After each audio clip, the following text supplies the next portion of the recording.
안녕하세요. 성현욱입니다.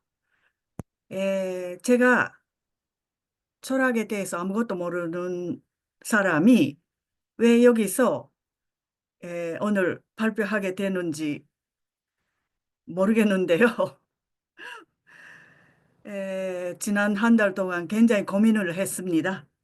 그래서 지금 마감이 가까워진 논문을 쓰면서 든듬에 이 교과서를 텍스트를 읽어봤는데요. 앞만 읽어도 제가 이해할 수가 없었거든요. 그래서 도서관에 가서 뭐 세 번 도서관에 가서 에, 그때마다 인문 서적을 빌려서 에, 집에 가져왔는데 그것도 읽어봐도 이해할 수가 없어요. 그래서 에, 제가 하여튼 지금 결과가 무지만 노력은 유의였다는 것을 보여드리기 위해서 제가 에, 여러 가지 느낀 거, 그동안에 제가 알게 된 거, 그런 것들을 하고자 합니다. 근데 저는 철학에 대해서 에, 특별한 관심을 가진 적은 없습니다. 네, 제가 대학교 다녔을 때 일본에서는 철학과, 문학부에 철학과가 있는데 철학과가 별로 인기가 없었고, 그리고 지금 일본 대학에서는 철학과를 두는 대학이 거의 없을 겁니다. 근데 저는 그래도 철학에 약간 관심을 가졌다고 하면 그거는 저희가 어떻게 살아가야 하나 하는 문제인데, 그거는 제가 일본에서 태어났고 그리고 일본에서 자라났는데 민족에 대해서 아무것도 모른다. 근데 민족에 대해서 알 기회가 없었다. 뿐만 아니고 일본 학교에 다니면 저희가 열등감을 안 가질 수 없는 그런 교육을 받아야 했거든요. 그리고 일본 학생들은 거의 자기가 노력하면 장학금도 취득할 수 있고, 자기가 노력하면 어느 정도는 자기 실현을 할 수 있는데, 일본에 사는 제가 젊었을 때에 일본에 사는 제일 조선인들은 앞이 막혀 있었거든요. 제가 어릴 때 옆집에 굉장히 공부를 잘하는 제일 조선님 형제가 있었습니다. 근데 여기서 제가 조성인이라고 하는 용어를 쓰는 거는 식민지 지배를 인해서 일본에서 살게 된 사람들, 그리고 그 후예들을 가리키는 말인데요. 저희 옆집에 굉장히 공부를 잘하는 형제가 있었습니다. 근데 그 형제는 에, 아무리 그러니까 능력 있고 노력해도 막혀 있는 그 앞길을 그러니까 처리하려고 북한에 갔거든요. 근데 그 제가 젊었을 때는 에, 제가 만약에 4, 5년 전에 일찍 태어났더라면 저도 그런 선택을 했을지도 모르지만 그 4, 5년 전에 젊은 유능한 사람들이 북한에 가는 걸 희망을 걸고 갔던 그런 시절이었습니다. 근데 이런 거 저런 거에 다 포함해서 제가 왜 제가 이런 사회에서 이렇게 살아야 하는가 하는 그런 범위 내에서 철학에 대해서 관심을 약간 가졌습니다. 그러니까 에, 일본에서는 1930년대 칸트와 마르크스의 관심과 분기가 철학적 관점과 사회사상적 관점이 오랫동안 융합을 못하게 되고 있었습니다. 근데 그거는 강단 철학적 관심과 실천적 관심이 교차하지 못됐다는 그런 배경이 있다고 하네요. 근데 사회적 시가 아니고 사회적 관심 입장에서는 사회에서의 후퇴라고 부정적으로 봤습니다. 그러니까 일본에 제가 대학교 다녔을 때는 어떻게 보면 천지의 계절이었거든요. 근데 1969년에는 동경대학교 입시가 학생 운동 때문에 실시를 못하게 된 해입니다.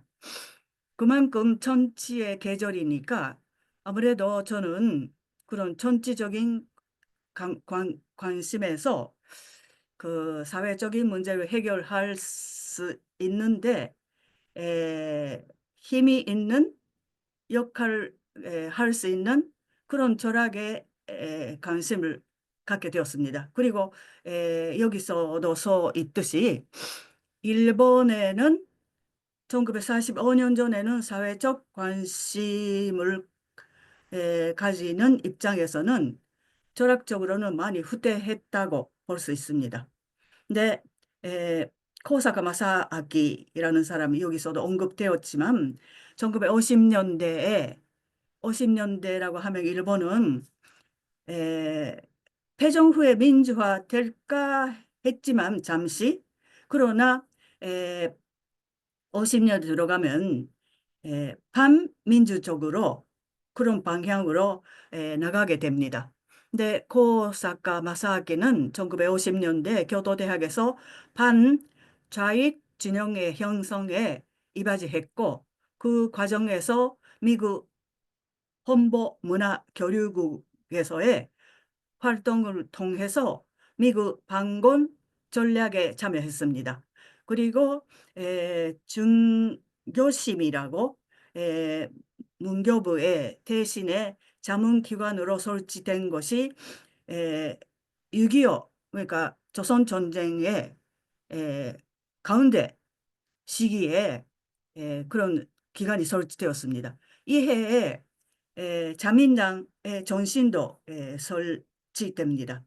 근데 그 사건은 1960년경 기대될 인간상이라는 에, 그런 반침을 작성하는데 중심적인 역할을 했습니다.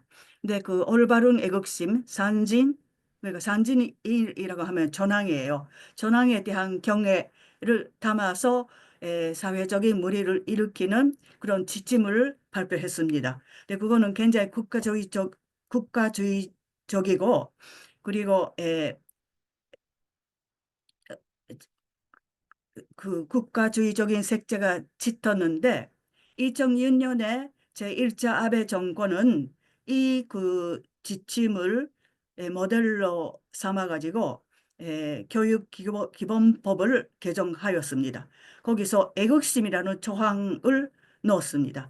그리고 제2차 아베 정권 때는 중교심은 전식 교과 과목으로서 도덕, 도덕을 장했습니다.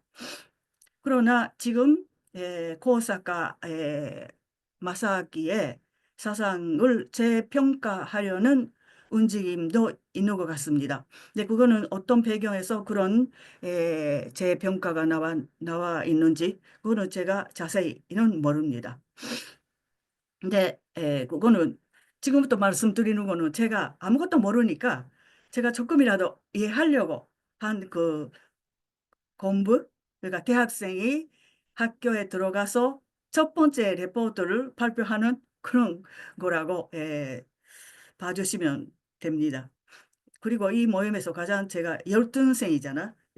그래서 그러니까 열등생인 제가 이렇게 그래도 이렇게 보고 있다는 그것을 말씀드리고자 합니다. 근데 이 철학 텍스트가 다루고 있는 시대 배경을 보면 1894년에 청일전쟁 그리고 1900년에는 일본 역사 교과서에는 이 전쟁을 그렇게 중요시 하나지만 이것도 일본이 중국에 파병했던 전쟁입니다.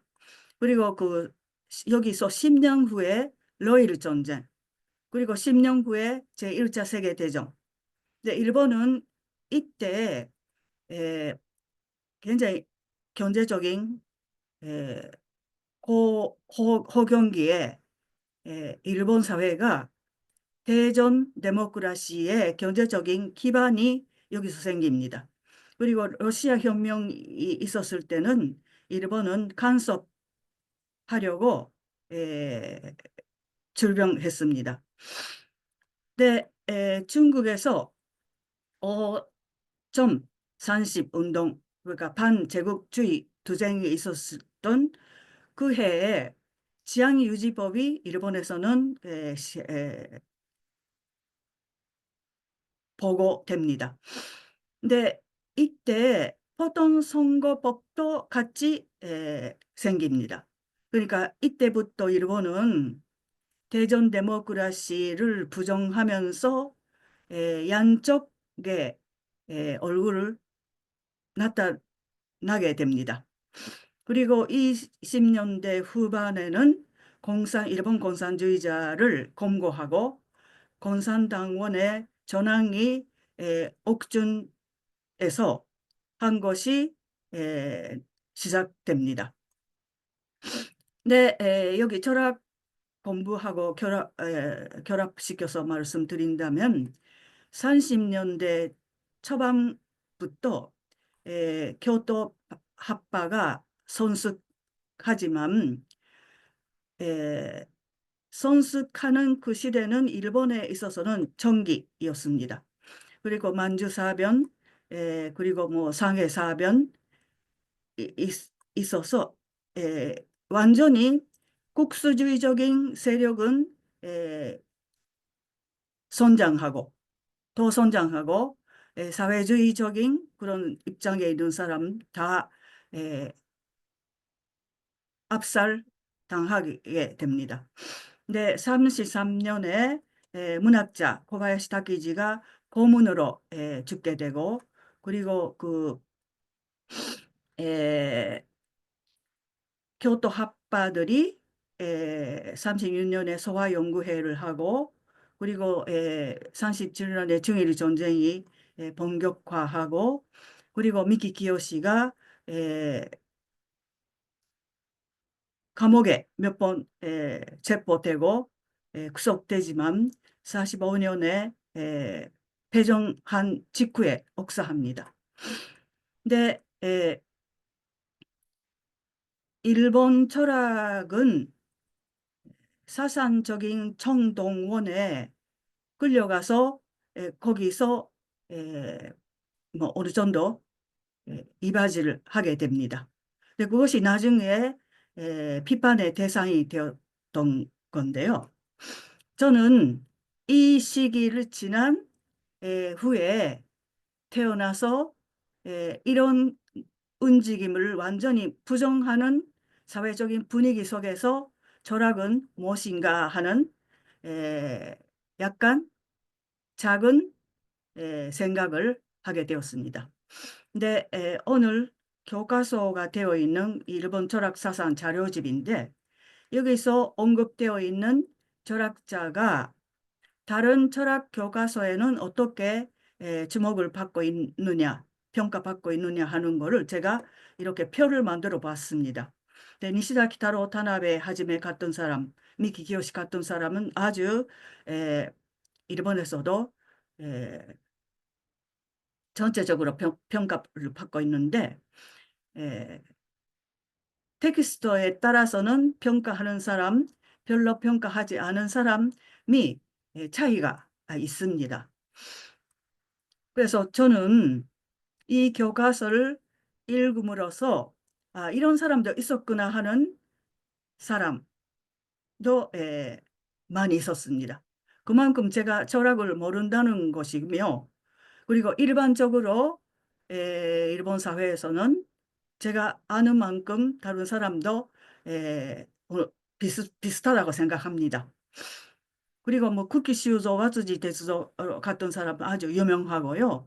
그리고 도사카준도 아주 유명하고 저는 대학교 다녔을 때는 뭐 미키 키요시 니시다 기타로하고, 그리고 구기修造, 왓츠지哲郎, 토사카 준, 그리고 이마네시 긴지, 그리고 히로마스 와타루, 이 정도밖에 몰랐습니다. 마루야마 마사오, 이 정도밖에 몰랐습니다. 근데 이렇게 평가받는 에, 업적을 남긴 철학자가 있구나 하는 그런 발견도 했습니다.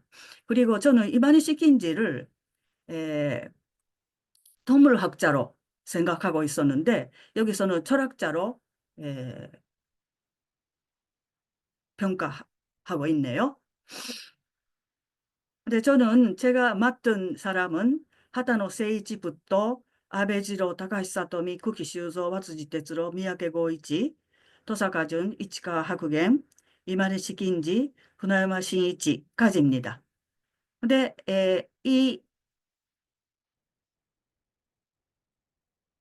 10분의 철학자 중에 제가 조금이라도 대학생 시절에 저하고 관련지어서 관심을 갖게 된 사람은 도사가 준밖에 없습니다.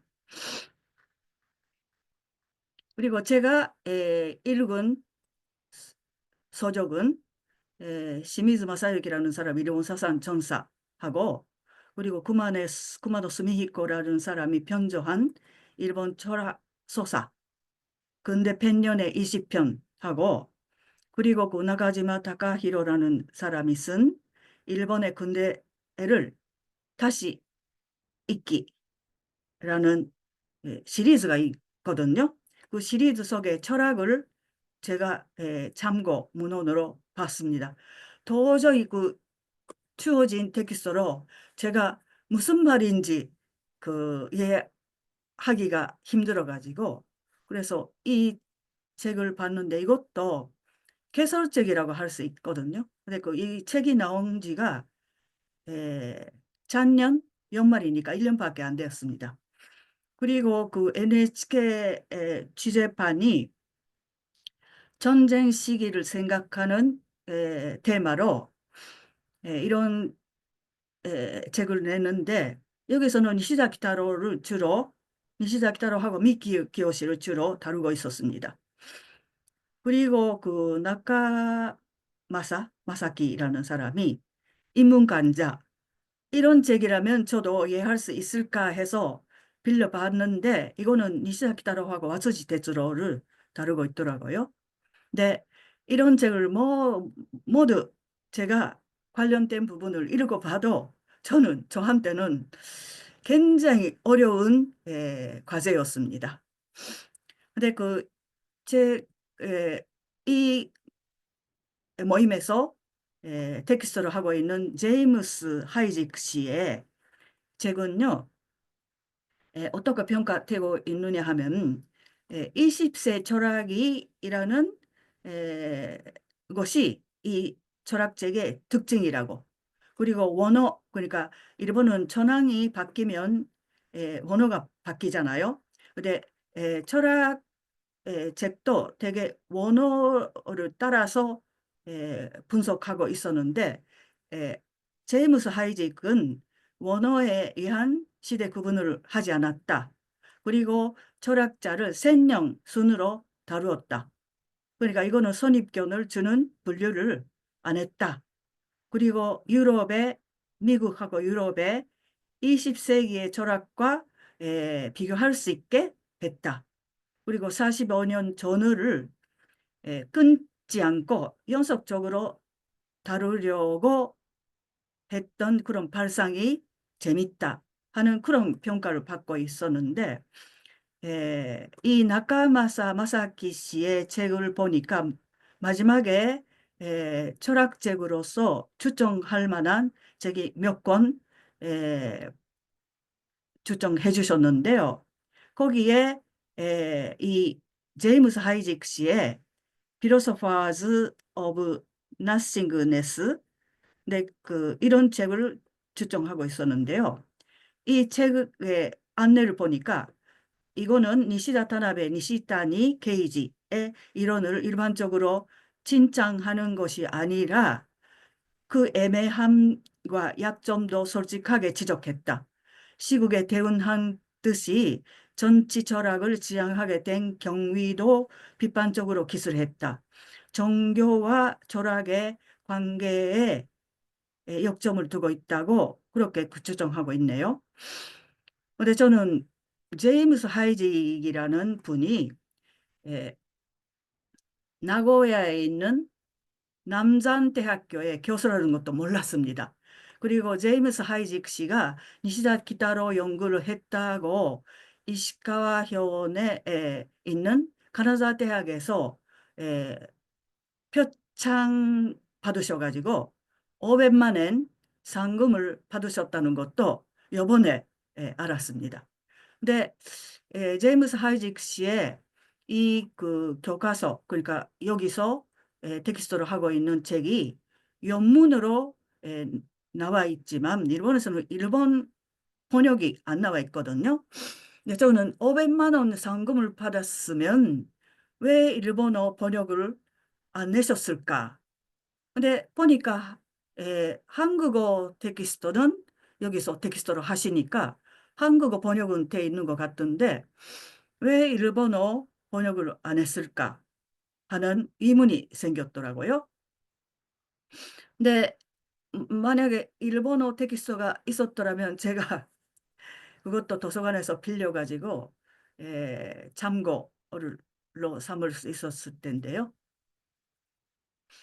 그리고 텍스트 한국어 반 텍스트를 보니까 약간 번역이 틀린 데도 있었습니다. 근데 그 제가 이거는 틀렸다고 생각한 거는 1900 지향유지법인데요. 1928년이라고 돼 있었어요. 근데 그것이 25년입니다. 예. 그리고 그 제가 다루어야 하는 철학자를 이렇게 그 해봐 그러니까 니시다 키타로는 제가 다루는 사람이 아니지만 비교할 게 이렇게 했는데요. 이분들의 생년 순으로 이렇게 예, 소개하고 있는데요. 이 이거는 현년이에요. 돌아가신 나이고 그리고 이거는 지향유지법 그러니까 일본 사회가 많이 분기된 그리고 중국에서도 반제국주의 투쟁이 크게 고양했을 때에 1925년에 몇 살이었나 하는 거. 이거는 48세, 42세, 39세 이렇게 됩니다. 근데 이거는 일본이 패전한 해에 몇 살이었나 하는 거를 이렇게 해봤습니다. 근데 거의 다가 에, 대전 데모크라시라고 했던 시절은 아직 젊어요. 젊은데 거의 자기 사상의 기초를 에, 만들거나 했던 그런 사람들이었습니다. 그리고 학력을 받습니다. 근데 그 하타나 세이치에서 미야게 고이치까지는 다 유럽에 유학하고 있거든요. 그리고 그 시대를 대표하는 그런 분들의 배움도 받고 그리고 그 후사르나 베르크성이나 그런 사람한테 직접 배워 보기도 했습니다. 쿠키 슈조는 유럽에 8년 동안 있는 동안에 살트르, 실존주의자의 살트르이 아직 대학생이었는데 프랑스어의 가정교사까지 했다고 해야 하네요. 그러니까 이분들은 일본을 대표하는 굉장히 찬란한 에, 철학 선구자라고 할 수 있고 그리고 그 계급적인 한계 때문에 철학을 더 깊이 하고 들어갈 수가 없었지 않았나 하는 생각도 듭니다. 거기에 토사카준 같은 사람이 이런 사람들의 한계를 어떻게 해서라도 넘어서려고 노력한 사람이지만 아쉽게도 이분도 1945년에 여기 빨갛게 한 거는 이분이 억사한 거예요. 미키 기요시와 비슷하게 일본이 패전한 때에 옥중에 갇혀 있었습니다. 그리고 도사가중 이후는 점점 서민에 가까운 그런 그 생활 감각을 가질 수 있던 사람들이라고 할 수 있습니다. 다만 이만희 시킨지는 이분은 뭐 저는 이분 철학자로 평가하는구나 해서 놀랬지만요. 이만희 시킨지의 킨자가 교토의 니시키오리라고 전통적인 침물이 일본의 문화로서 대표적인 거잖아요. 근데 이마니 시킨지는 니시키오리의 굉장히 유명한 집에 부잣집 아들로 태어난다고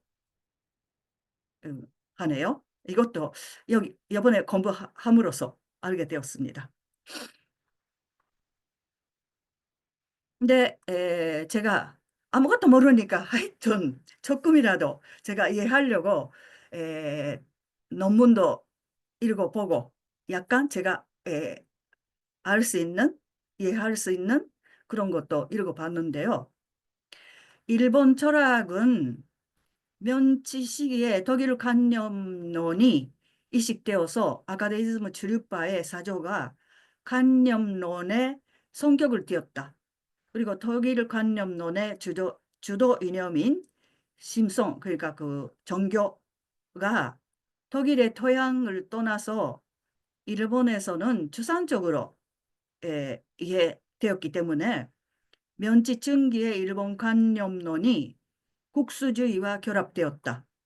근데 일본에서 왜 변증법이 발달되지 않았나 하는 거는 유학된 전통적인 학문에 봉건적인 상하관계가 들어있었다. 그래서 수평적인 시민관계가 성립되지 않은 일본에서는 변증법이 없는 서박강 유물론이 되었다.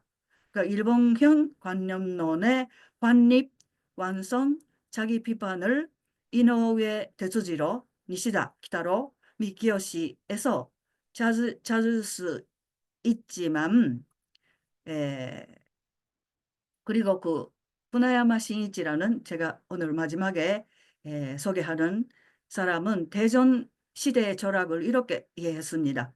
면치는 국가의 시대, 대종은 개인 자아의 시대, 소화는 사회의 시대.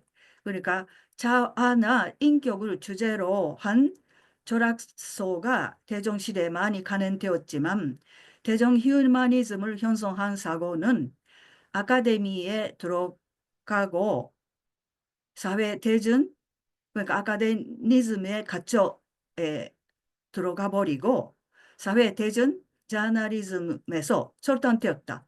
그러니까 대중 휴머니즘은 사회나 대중이나 저널리즘에 관심을 강하게 가지지 않았다 하는 겁니다. 그리고 니시다는 니시다 철학은 여기서 공부하셨으니까 근데 니시다가 일본형 관념론을 완성했는데 미키가 그거를 전환하려고 하고 일본형 관념론의 자기 비판하고 유물사 간의 인간학적 기초 구축을 시도했습니다. 그거를 후쿠모토 카즈오 가가미 하지메들이 유물론으로 발전시켰는데 미키 키요시의 사색을 계기로 그것이 철학으로 되었다 하네요. 그래서 토사카준하고 혼다 켄조들이 자연 변증법을 전개했다고 합니다. 그러나 사회주의적인 그런 변증법이 더 발전하기에는 일본의 45년 전의 역사가 그걸 허용하지 않았습니다. 미키 키요시와 토사카 준이 옥사한 것처럼 한 데에서 볼 수 있듯이 그거는 사회적으로 전체적으로 허용되지 않았습니다. 그래서 이런 배경으로 제가 대학 시절에 토사카 준이나 히로마츠 와타루에게는 관심을 가졌습니다. 그러나 코사카 마사키는 물론이고 니시다 키타로에 대한 관심도 별로 가져본 적이 없습니다. 그리고 그거는 제가 전춘 시절을 지낸 사회적인 분위기이기도 하고 그리고 저는 오히려 시모누 베이유나 프란츠 파논이나 그리고 그 철학이라고 생각할 수 있을지 모르지만 엥게르스나 마르크스나 그런 사람들에게 관심을 가졌습니다. 그래서 20대에 자본론도 이해할 수 없었지만 하여튼 덧반응했습니다. 그리고 그 엥게르스의 가족론, 가족에 대한 역사를 분석한 그런 책도 보기는 봤습니다. 그런데 제 머릿속에는 일본적 그 관념론은 전혀 들어올 수 없는 다른 세계였다고 할 수 있으니까 제가 초보자로서 이 교과서를 읽는데 많이 오해하거나 미숙한 점이 있으리라고 하니까 여기 모임 선생님들에게 나중에 교전도 해주시고 그리고 그 조언도 해주시기를 바랍니다. 네, 하타노 세이지는 나가노현의 사족 출신입니다. 근데 그 사족들이 면지유신의 동경으로 이사가는 사람들이 많았는데 하타노 세이지 가족도 동요에 나갔습니다. 그리고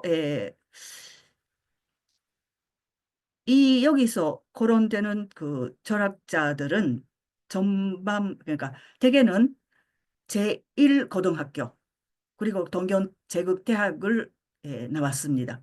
제1고등학교라고 하는 거는 동경에 있는 공립고등학교로서는 가장 최고의 고등학교. 그러니까 대개가 일고와 동경제국대학의 루트를 밟아서 공부를 한 사람이니까 당연히 그 학교에 영향을 많이 받고 그리고 그 한계도 지니고 있을 겁니다. 하여튼 여기서 하타노 세이지는 케버 박사, 일본에서 케베르라고 합니다.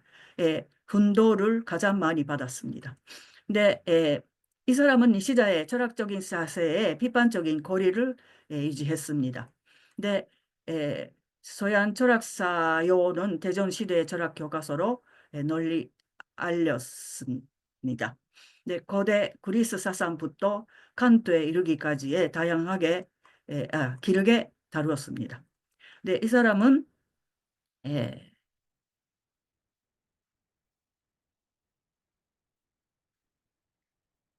24살 때 기독교 세례를 받았습니다. 기독교인이에요. 근데 그 일찍이 독일을 유학하기 전에 스피노자 연구를 독일어로 썼다고 하네요. 근데 그 후 독일에 유학 가서 기독교의 기호, 기독교의 종교적 도대를 집중적으로 다루기 시작했고, 그리고 니시다의 초청으로 교도대학의 견도제국대학의 종교학 교수로 취임합니다. 그래서 이 사람이 종교철학 1부, 2부, 3부작까지 냅니다. 근데 여기가 제가 뭐 너무 이해할 수 없으니까 목자만 이렇게 썼는데 에, 유한한 시간과 영원이란 핵심 개념 사이에 나타나는 불일치와 대립을 하느님의 사랑으로 어떻게 연결하고 통일시키느냐에 대해서 이 사람의 견해를 말했습니다.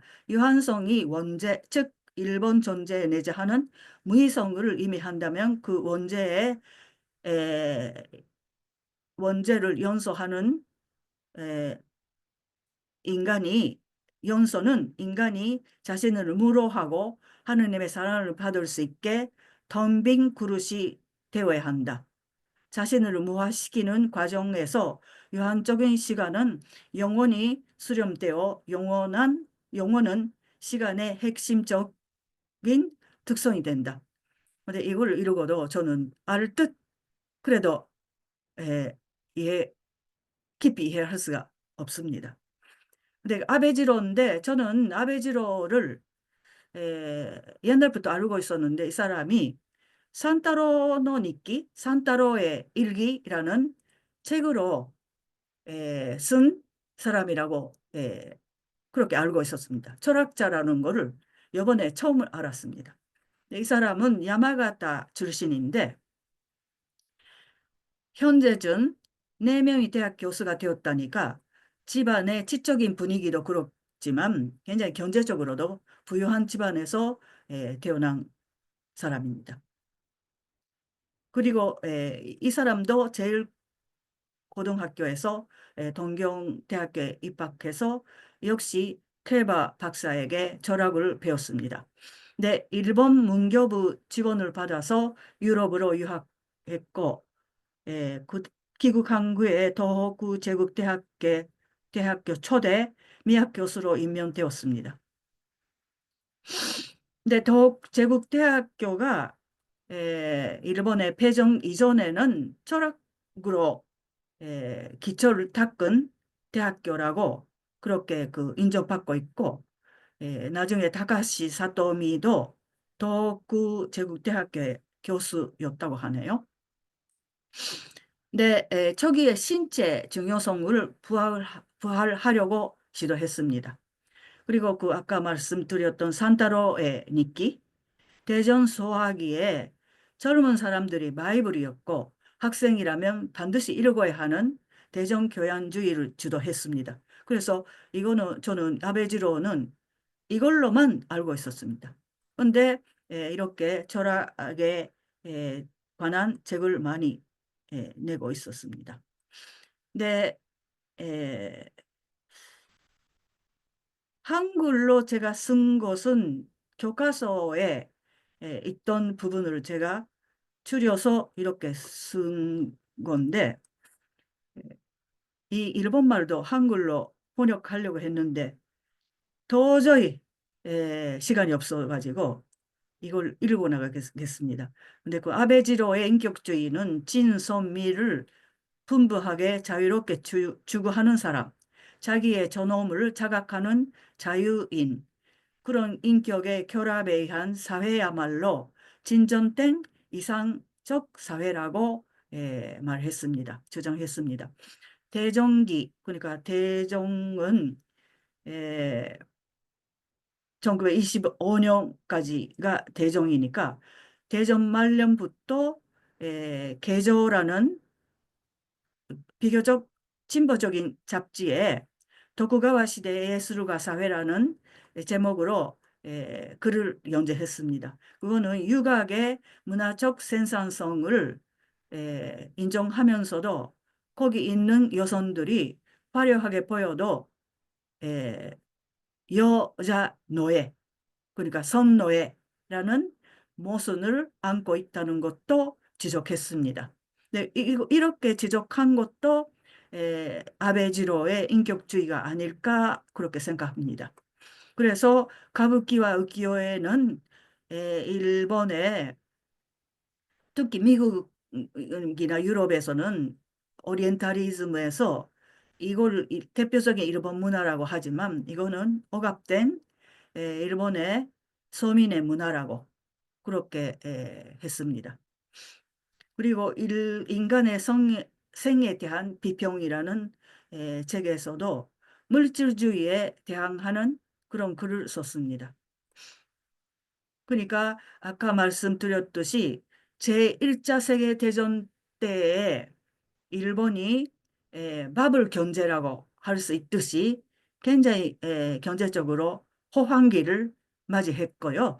그리고 그것이 그 이전에 있던 일본 사람들의 생각을 많이 바뀌었다고 봅니다. 그래서 그런 시대적인 분위기에 반항하기 위해서도 물질주의에 대항하는 그런 글을 썼으리라고 봅니다. 다음에 타카하시 사토미. 저는 이번에 이런 분이 계신다는 걸 처음 알았습니다. 근데 이분은 구로이의 루이코라는 전인론을 읽고서 친선미를 기구하는 철학에 에, 가게 되었다고 하네요. 근데 그 어릴 때부터 뭐 물론 능력도 감수성도 예민하고 능력이 있는 사람이죠.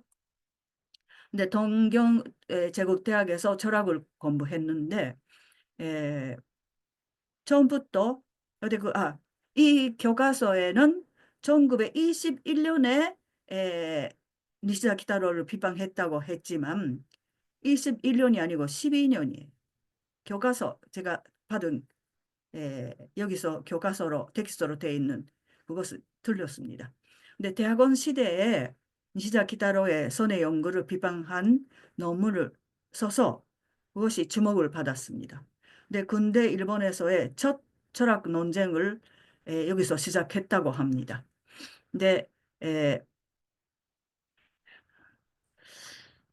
만약에 오류 판단이라고 오류라고 판단한 경우 판단의 사실과 그 임의의 불일치가 에, 사실과 임의는 불일치하니까 사실과 임의는 구별된다. 그러나 니시다의 순수 경험의 논의에서는 사실에서 구별된 임의의 차원을 에, 설명하지 못한다고 해서 이렇게 비판했다고 합니다.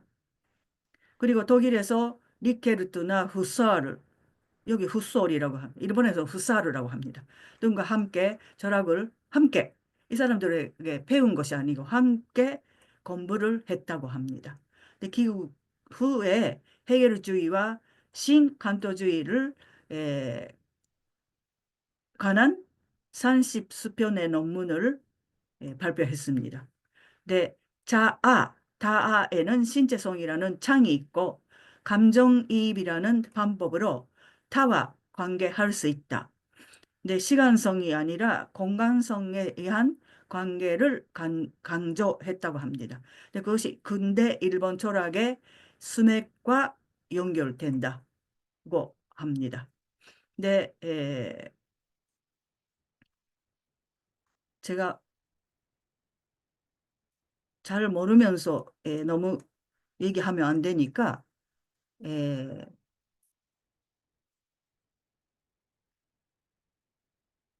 여기에 이것만 얘기하겠습니다. 예,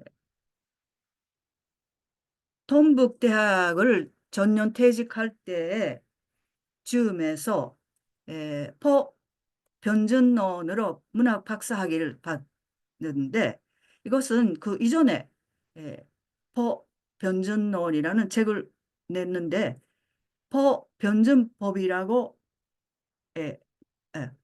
근데 그 이 텍스트는 포영이라고 돼 있는데 포영이 아니고 포월이에요.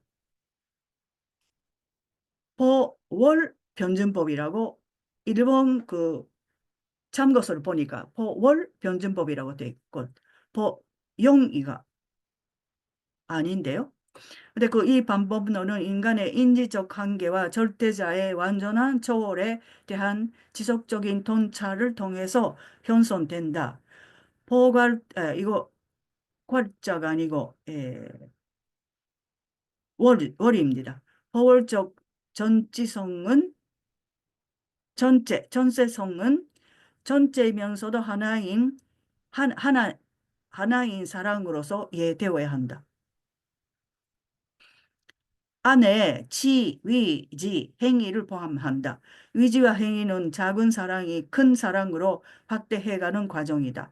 그들은 사랑 안에 있어서 사랑에 의해서 촉구되고 사랑을 향해서 나간다. 그러나 포월적, 포월적 전체성의 궁극으로는 절대 에, 궁극으로서의 절대 무는 절대의 사랑이다. 그래서 모든 존재는 근본에 있어서는 절대의 안에 있다고 생각해야 된다. 뭐 했습니다. 근데 다카하시는 계속해서 니시다와의 비방하면서 어떻게 보면 니시다와 대화를 하는 것으로 볼 수 있는데 대화적인 시색이 아니고 사색으로 자기 철학을 분부하게 해 갔습니다. 근데 포월적 전체성이 국가의 근저도 논할 수 있다고 하면서도 일본적 성격을 사랑하고 또 그것을 향상시키고자 해도 이에 아첨하지는 않겠다. 이거는 무슨 말인가 하면요. 일본 문화의 본질을 화라고 하는 철학자가 있었지만 화를 일본적 성격으로 보고 안심하는 당시의 분조와는 거리를 두었습니다. 그리고 같은 시대의 철학자들이 일본 정치적인 상황에 정하지 않은 그런 걸 보고 다카하시 나름대로의 자기 입장을 표명, 철학적으로 표명한 걸로 볼 수 있습니다. 근데 제가 이해할 수 없는 부분은 김문영 선생님하고 허난림 선생님 나중에 보충해 주세요. 보충해 주세요. 저는 오늘 강의받으러 온 겁니다. 그리고 쿠키 슈조인데 쿠키 슈조에 대해서도 저도 아무것도 몰랐습니다. 쿠키 슈조가 이키의 이키노 고조라는 책을 냈다 했지만 그거는 대학교 입시용으로 그냥 암기하는 그 수준이었습니다. 근데 쿠키 슈조는 진정한 세계주의자라고 부를 수 있는 철학자라고 그렇게 했더군요. 근데 일본 학계에 실존 철학과 해석학을 도입했다. 근데 시간성, 우연성, 미학, 문학 이론에 대한 현실적인 저술을 다수 남겼다. 근데 이 사람은 집안도 굉장히 어마어마한 집안입니다. 문교부의 고급 관료 초대 주미대사를 한 그런 사람 집안에서 태어났습니다. 근데 아버지는 미학으로 유명한 페모노로사, 일본에서 페노로사 하러 가는. 그리고 오카쿠라 텐신을 굉장히 중용했는데 어머니가 쿠키 슈조를 임신 중에 오카쿠라 텐신하고 연애해버리고 연애해서 그리고 그거를 계기로 부모님은 별거하고 이혼하게 되었습니다. 그러니까 어린 마음으로 굉장히 그것이 쿠키 슈조의 철학에 큰 상처라고 할까? 영향을 주지 않았을까? 그리고 저는 놀란 거는 쿠키 슈조의 어머니가 이 면치 시대 이후는 현모양처주의를 특히 중산층 이상의 여성들에게 심으려고 열심히 했거든요. 근데 그 쿠키 슈조의 어머니가 그런 면치 시기의 현모양처주의를 세례받지 않았다. 굉장히 자유로운 생각을 가진 사람이다. 그렇게 생각했습니다. 근데 제가 받은 교과서에는 에, 이 고급 관료가 자기를 태어나게 해준 아버지, 그리고 오카쿠라 텐싱은 양부, 그러니까 길러준 아버지라고 그런 그 가정의 배경에 자세히 안 썼지만 그런 굉장히 어린 마음으로는 충격적인 그런 과거사가 있습니다. 그런데 쿠키 슈조는 인생 만년에 한 말이 아무도 나쁘지 않다. 왜 그걸 아버지도 어머니도 그리고 그 양 아버지도를 가리키는 거겠지만 아무도 나쁘지 않다. 모든 것이 시처럼 아름답다고 했습니다. 그리고 그 특히 시효소 자체가 저는 사회과학을 하니까 이런 배경이 더 관심이 있는데요. 쿠키 시효소는 자기 형이 죽은 다음에 현수하고 결혼하거든요. 근데 현수하고 결혼했는데 나중에 현수하고 이혼하고京都에 있는 기생하고, 그러니까 일본에서는 얘기라고 하지만京都에 있는 기생하고 재혼을 하고 교토대학교에 강의하러 나갈 때 그 기생집에서 왔다 갔다 한다고 하네요. 그러니까 그 교토대학교에 강의를 자주 지각을 했는데 기생집에서 나가려고 하니까 인력거가 그 시간에 맞춰서 안 왔기 때문에 지각했다는 그런 에피소드가 아주 유명하다고 해요. 그리고 크키 슈조는 굉장히 부자니까 그 호화로운 생활, 그거를 할 수 있었다. 이 사람도 쾌보 박사에게 사사했습니다. 근데 21년에, 그러니까 이거는 관동 대지진 이전이지요. 그러니까 일본이 아직 그 경제적인 예, 호황기를 호황기가 약간 식어가는, 그래도 풍족한 그 시절에 유럽으로 가고 8년간, 그러니까 20년대는 거의 유럽에서 보냈다고 할 수 있습니다. 거기서 리케르트, 하이데가, 후서를, 메르그송에게 직접 배우고 하이데가의 해석학, 현상학의 방법으로 있기를 해명했다고 합니다. 근데 결국 그 교도 제국대학의 교수가 되어서 교도 학파와는 이질적인 에, 철학자로서 자기 철학 세계를 구성합니다. 근데 자기 어학 실력이 있으니까 발휘해서 어려운 철학적 면제에 대한 상세한 해석을 제시하고 일본 학계의 프랑스 철학사를 소개했습니다. 그리고 몸과 전신의 결합을 시도했고, 그리고 이런 에, 시간론 28년에 이거는 프랑스에 있을 때 쓴 거고, 그리고 30년에 이키의 구조라는 책을 냅니다. 근데 분석과 경험의 괴리, 매력, 저항, 체념의 긴장감, 남녀 사이의 긴장감을 에, 키워드로 에, 했다고 합니다. 근데 그 우연성이라는 32년에 낸 것이 박사 논문이고, 그가 근데 그 우연성 문제인데요.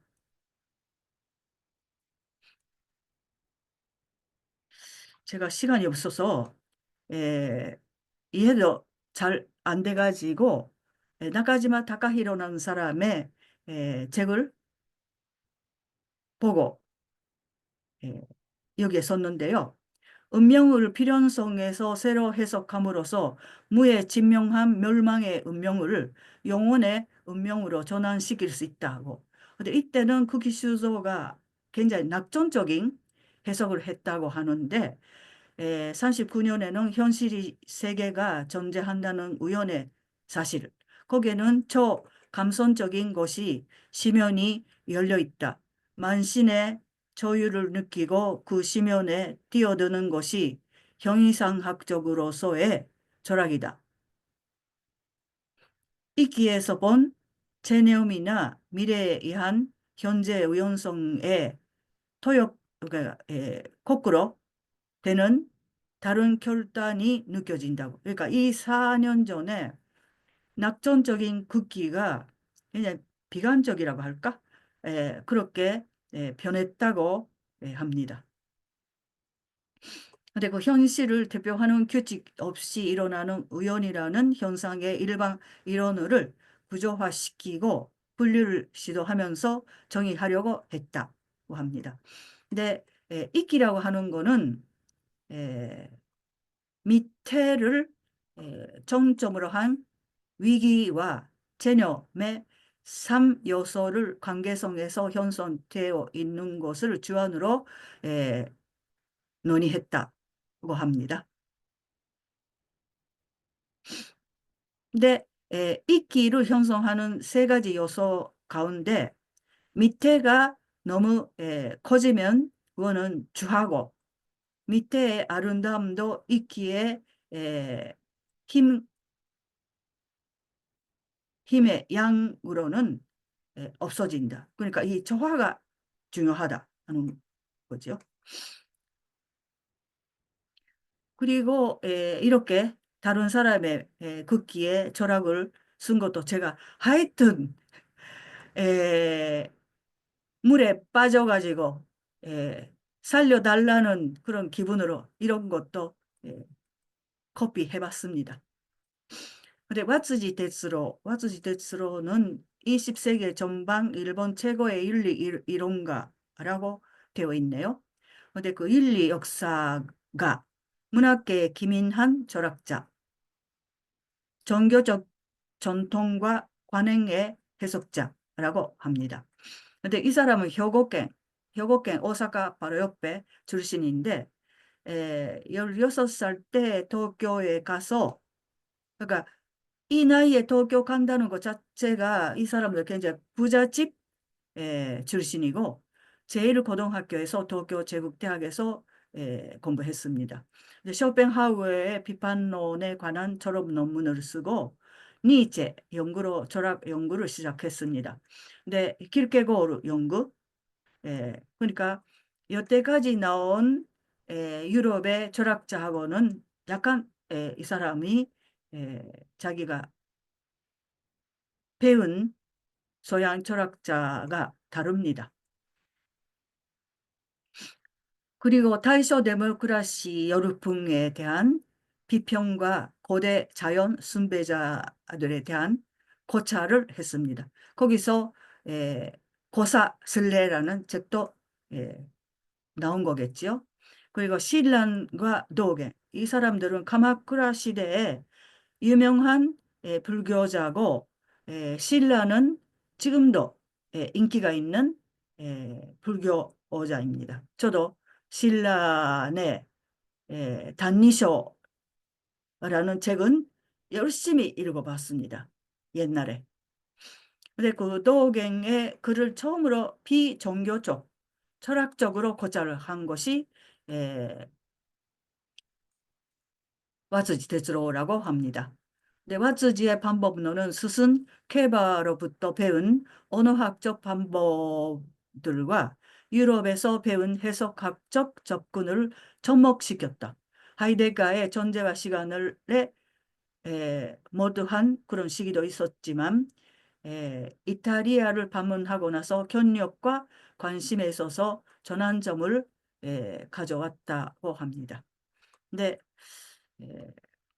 실존주의 적 철학자 니체 켈케고르에 대한 조작을 한 건데 개인적 사회적인 이중 성격을 가진 인간 존재가 분도적 규정을 받고 있다고 지적했습니다. 일본 사상 문화의 기저에 있는 분도의 경험을 아시아의 계절풍이라고 규정하고 했는데 와츠지의 분도론은 현상학을 발전시켜 문화적 차이를 해명하고자 한 거. 인간의 공간성이 어떻게 인간관계의 성격을 형성하며 다른 기후와 구별되는 문화를 만들어냈는지를 보여주었다고 합니다. 세계 최초의 기후에 관한 기상학적 해설이를 것이다. 고 했습니다. 그리고 에, 이거 아이다가라라고 있는데요. 아이다가라를 인간관계로 해도 되는지 모르겠습니다. 아이다가라의 길이면서도 윤리라는 것은 아이다가라의 길이면서도 윤리에 의한 아이다가라 자체가 가능해지는 아이다가라 그 자체에 현정하는 입법이다. 윤리학이 해석학이란 현식을 취하는 것은 일상의 모든 행위, 표정, 몸짓, 언어가 윤리라는 입법이 표현된 표현의 바다이기 때문이다. 신뢰가 중요한 것은 그렇게 사는 인간이 상호적으로 사는 존재이며 귀결이기도 하기 때문이다. 그렇게 썼다고 합니다.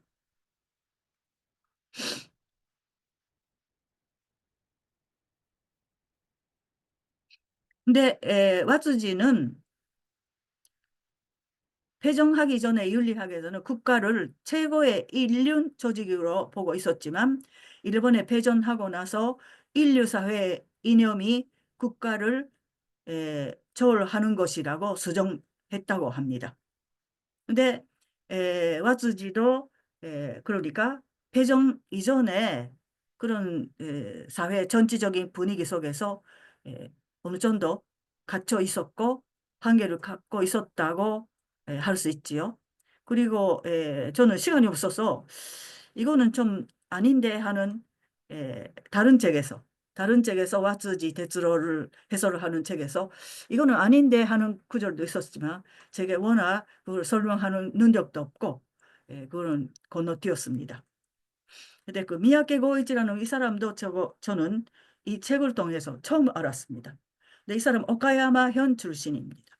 근데 중학교 때 니시다의 선의 연구를 이루어서 철학에 관심을 갖게 되었다고 하니까 에, 이 사람도 굉장히 일찍이 에, 철학사계 세계에 는 뜬 사람이라고 할 수 있습니다.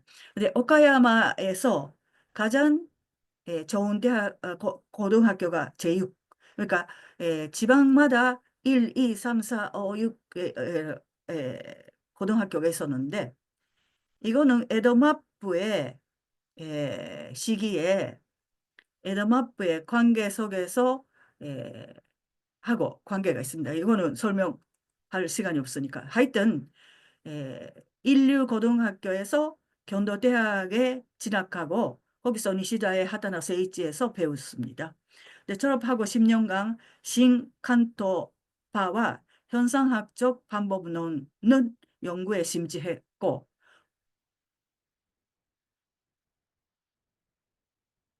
이거는 후손이 아니고 후솔입니다. 후솔의 자택에서 후솔의 집에서 세미나에 참가하고 헤겔의 현상학에 관한 하이데거의 강연에 참석했습니다. 근데 독일에 재류하는 동안에 다른 일본인 학생들과 협력해서 니시다의 에, 일방인의 자각적 체계를 독일어로 요약해서 하이데거에 소개했다고 합니다. 하이데거의 반응은 없었다고 하네요. 네, 귀국 후 하이데거의 사상에 관한 에세이를 출版하고 했는데 니시다로부터 호평을 받았습니다. 근데 그러나 미야케 고이치는 한산 니시다를 가장 존경했다 했습니다. 근데 미야케의 철학은 현실주의와 비판주의의 흥미로운 홍합을 하고 금욕주의적이고 서극적인 성향과 조화했다고 합니다. 근데 제가 이거는 약간 여기만 읽겠습니다. 미야케의 인간 존재론의 인간 존재와 자연이라고 제목된 일장에서는 신체가 주제되어 있습니다. 인간 존재론 4절, 4장 니시다 철학에서도 명확히 신체에 관해서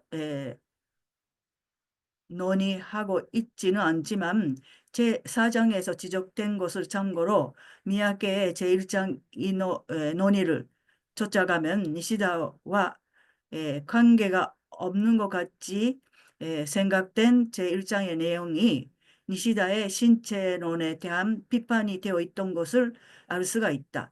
그리고 초월의 영역에 관해서도 미야케는 니시다와 달리 역사의 영역에서 구별해야 한다고 주장했습니다. 이 점에서 미야케는 니시다에서 에,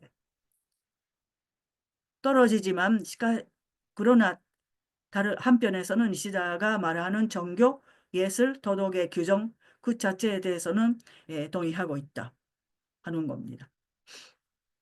여기도 나중에 선생님들 보충해 주세요. 하여튼 여기서 실정 철학이 일본 철학자의 영향을 줬다 하는 것을 알 수가 있습니다. 제가 너무나 모르니까 이렇게 많이 예,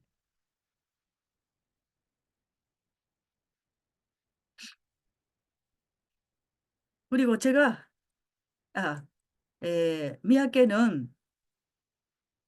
미야케가 견도 합파의 사고와 분기하는 하나는 마르셀 사르트르 메르로폰테를 충분히 이해하고 있다.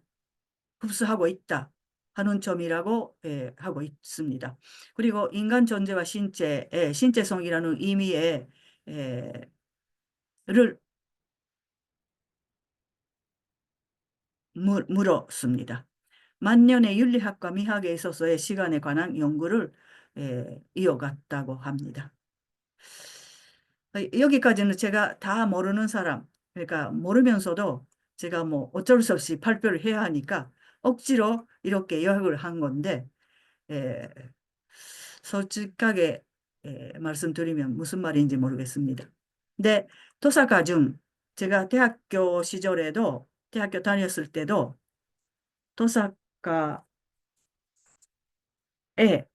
대해서는 관심을 갖고 그렇다고 해서 토사카 준의 책을 열심히 읽은 것이 아니지만 비교적 저는 대학교에 다녔을 시대가 사회주의를 에, 사회주의가 주된 그런 그 학생들에게 매혹하는 그런 사상이었고 저는 사회주의에 제가 일본에 살면서도 제일 저성인으로서 인간적으로 살 수 있는 길을 제시해 주지 않나 하는 그런 그렇게 이해해서 그래도 그나마 관심을 가진 사람입니다. 네, 토사카 중은 교도대 제국대학을 입학하고 근데 그 동급생은 니시다니 케이지라는 사람이 있었습니다. 근데 그 아까 에, 여기 이 교과서를 엮은 사람이 너 니시다니 케이지에 주목하고 있다고 말씀드렸지만 그 니시다니 케이지와 같이 니시다 키타로 집에서 에, 토론을 했다고 하네요. 그러니까 토사카 중은 니시다와 타나베 하지메 한때 배웠습니다. 근데 미키의 지시로 니시다의 정치적인 이상에 대한 비판적인 시각을 견지했고, 근데 그 1년간 군 업무를 합니다. 근데 31년에 호세이 대학의 교수직을 맡았지만 3년 후에 사상 문제 때문에 해임이 됩니다. 사상 그리고 정치적인 문제 때문에 해임을 당합니다. 근데 에, 32년부터 38년까지 이유물론 연구회 조직을 하고 기간지 이유물론 롱잡 돌렸습니다.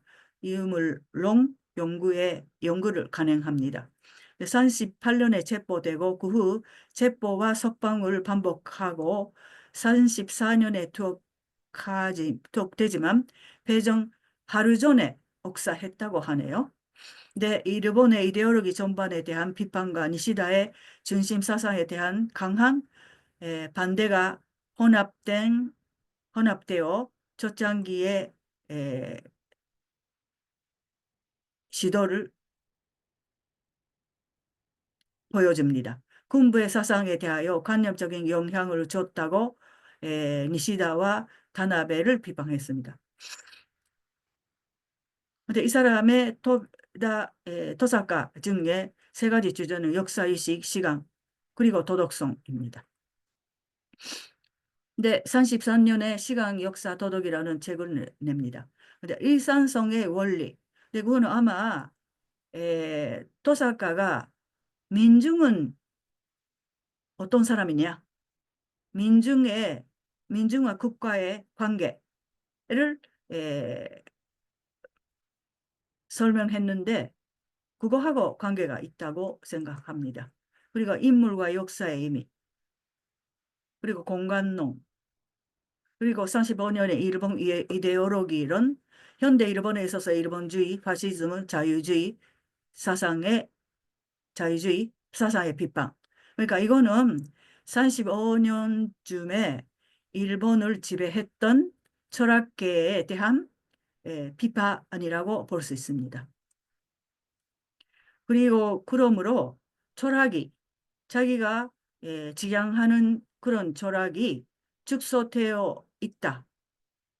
그런 그 현상에 대한 조항이기도 합니다.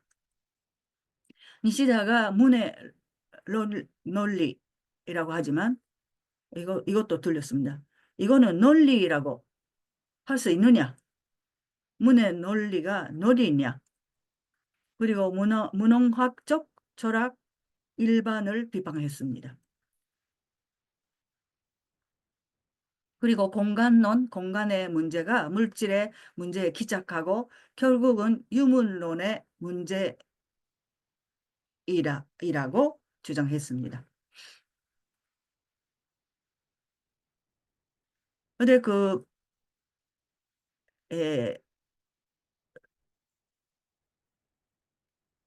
과정과는 관계없이 사실이라는 결론에서 모든 언론을 출발시키는 것이 그들의 철학의 방법이라고 에, 기정 철학에 대한 비판을 했고요.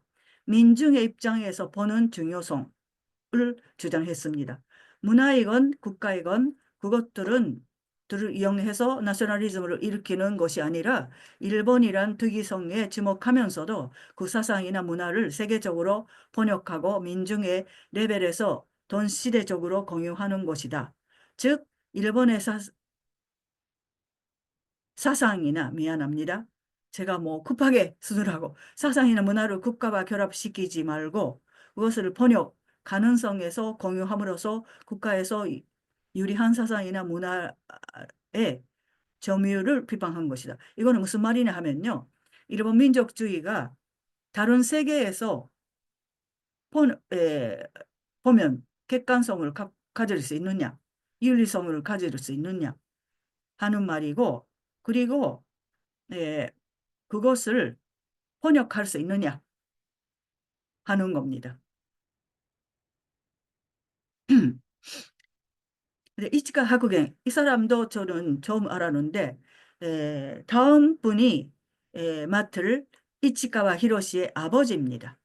네, 이치카 하쿠겐이라는 이 이름으로 금방 알겠지만 불교의 에, 승려 선종의 일파인 린사이슈의 승려 그리고 린사이슈가 갖고 있는 대학이 하나저노 대학인데 나중에 하나저노 대학교의 교수가 됩니다. 네, 환도선을 처음으로 언급한 정치 활동가. 네. 근데 일본 제국주의에 대한 선의 협력을 연대순으로 기록하고 선의 전쟁 책임 문제를 제기했습니다. 니시다의 철학적 재계, 불교 윤리의 한계, 불교와 일본 정부의 전통적 관계, 불교의 형이상학적 논리 구조의 전체적 파급 효과, 종교적 해방과 사회에 대한 선의 접근법, 선의 전 시대의 양상의 현상과의 비판적 거리를 약화시키고 실제 상황을 묵인을 지지하는 역할을 한다고 주장했습니다. 저는 에, 어떻게 설명하면 할 만한 이해력이 없지만 에, 면치 이후에 전황을 신이라고 하고 에, 신도가 정교로서 국가 정교로서 간접된 이후에 불교가 굉장히 후퇴합니다. 근데 히가시 혼간지, 니시 혼간지를 통틀어서 혼간지는 불교이지만 혼간지는 후퇴하는 불교 세계에서 살아남으려고 국가주의에 다가가서 그리고 굉장히 국가주의적인 활동을 하게 됩니다. 그런 것도 포함해서 불교계 전체가 국가주의에 휩쓸려 가는 거를 이 이치가 하구겐이 그런 사회적인 배경 속에서 이런 주장을 했다고 볼 수 있습니다. 그리고 에, 소화 전황의 부인이 돈 버는 사의 출신이고 돈 버는 사가 살아남으려고 에, 광후 그러니까 전황의 부인을 많이 보냈습니다. 그러니까 일본 환족 중에 돈 버는 사와 관계되는 그런 사람들이 많아요. 그리고 지금 일본 전황가의 아들이 별로 없잖아요.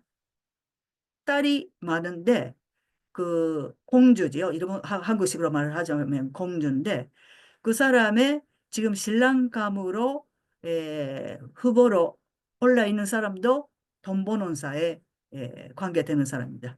이거는 제가 여담으로 다른데 빠져나갔지만 네. 근데 그 이치카와 하구갱은 35년에 아나키즈무 연맹에 가입하고 이때부터 교단의 전쟁 책임을 주고하게 됩니다. 그러니까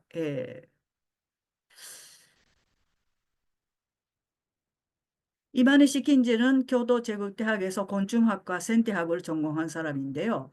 이 사람을 왜 철학자로 평가하느냐 저는 많이 찾아봤습니다.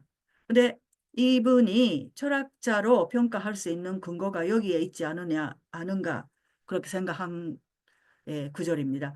자연을 객관적으로 다루는 것이 아니라 자연에 대해서 자기 안에 자연을 에, 보는 방법을 확립해야 한다.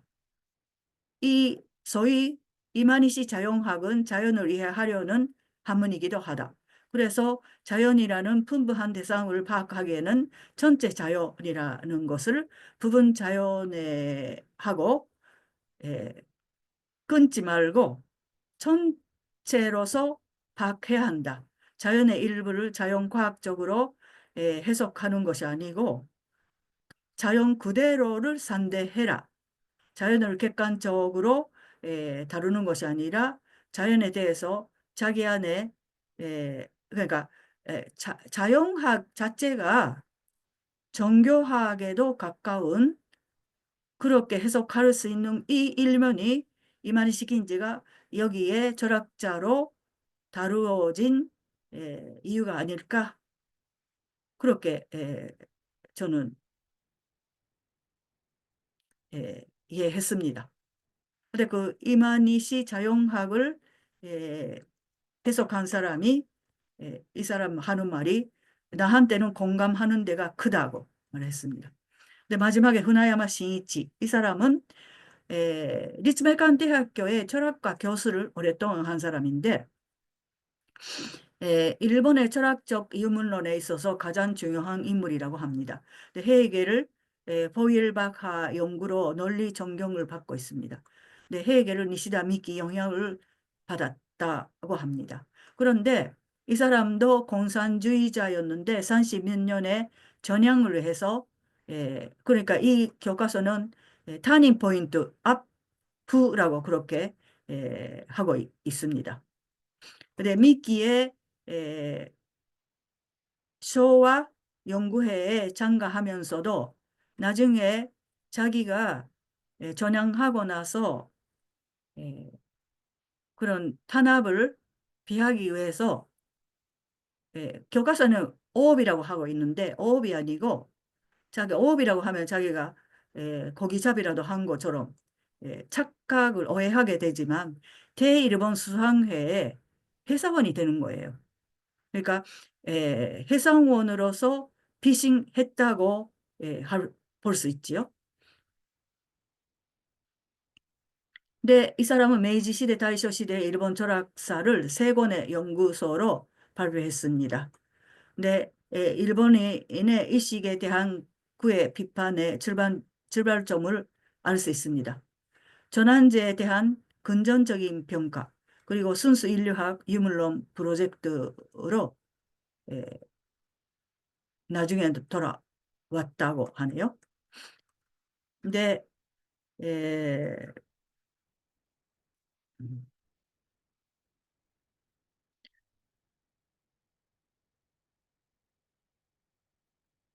그러니까 그 동북 지방에 카호 신보라는 굉장히 괜찮은 신문이 있는데 거기 신문사에 논설 위원도 하고 그리고 철학자로서 사상가로서 연구를 수명하에서 계속한 것이 나중에 임명관 대학교의 교수가 된 것이 되었겠지요. 근데 그 이 사람은 동북 사람이라고 하네요. 근데 동북 사람은 일본에서 차별받았던 사람이라고 할 수 있습니다. 오사카 사람은 저도 오사카에서 태어났으니까 오사카 사람이지만 오사카 사람은 동경에 가도 오사카 사투리를 고치려고 안 합니다. 내 오사카 사투리가 뭔데 하는 그런 태도인데 동북 사람은 누구보다 더 동북 사투리를 감추려고 합니다.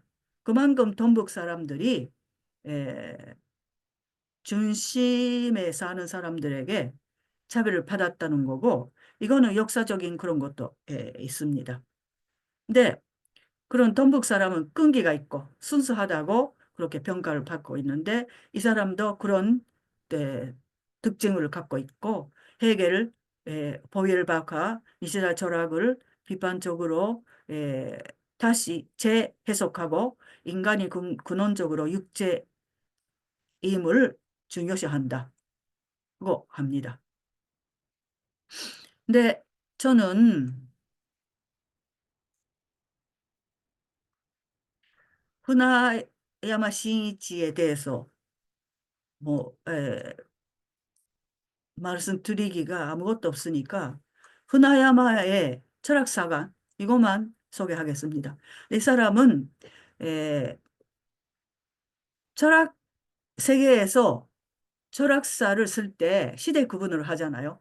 근데 그걸 이 사람은 반대했습니다. 그리고 이 사람의 시대 구분은 1기에서 9기까지 있습니다. 그리고 그 철학사를 에, 밝힘으로써 어떤 사상이 소와 전기의 유물론을 접권 지었는가, 결정했는가를 탐색했습니다. 이거는 아마 이 사람이 30년대 중반에 전향을 하잖아요.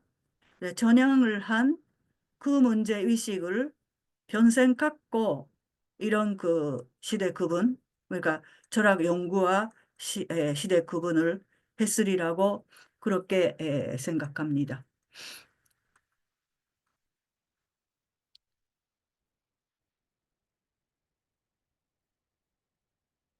근데 그 일본은 만주 사변을 계기로 일본 철학이 패시즘화 했다. 그렇게 8기의 결론은 이것이죠. 그래서 오늘 처음에 제가 코사카 마사아키가 에, 일본 패전 후도 반자익적인 그러니까 우익적인 그런 활동을 했다고 말씀드렸지만 코사카 마사아키는 에, 패전 이후에 공직 추방을 당하고 있습니다. 그러니까 일본의 침략 전쟁에 에, 공헌했다고 해서 건직 주병을 받고 있거든요. 근데 코사카 마사키의 아들이 있는데 아들도 경도대학교 법대 교수였는데 아들이 진하게 학문적으로도 인간적으로도 교류한 사람들은 다 우익들이에요. 뭐 의리라고 철학적으로 연구할 필요가 없다는 것이 아니지만 전체적으로는 에, 그런 배정 이후에 일본의 전지 노선을 과 함께 했다고 할 수 있습니다. 그리고 에, 이거는 여담입니다. 저는 오히려 이렇게 대학교 1학년짜리가 유명한 교수님이 레포트를 쓰라고 하셔가지고 한 달 동안 끙끙 앓아가지고 공부한 결과가 역사적인 사실에 대해서 약간 몇 가지 알게 된 것이 있습니다. 그리고 쿠키 슈조의 가족사도 그렇지만요. 타나베 하지메라는 사람이 에, 노가와 야에코, 노가와 야에코라는 사회적인 여자 소설가가 있거든요.